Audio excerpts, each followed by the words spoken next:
After Brother Clifton's funeral, the narrator was attacked by some of the members of the committee.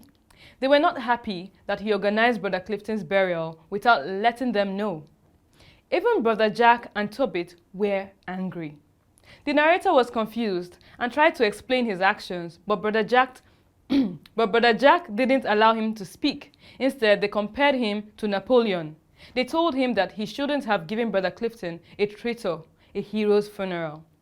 All the time they spoke, the narrator tried to explain that the issue wasn't that Brother Clifton was a traitor, but that he was shot by a white police officer even when he wasn't armed.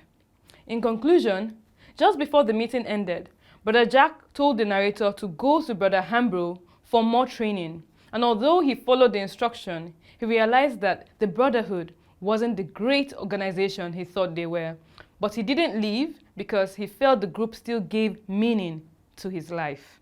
Hope you learned something new. See you next time.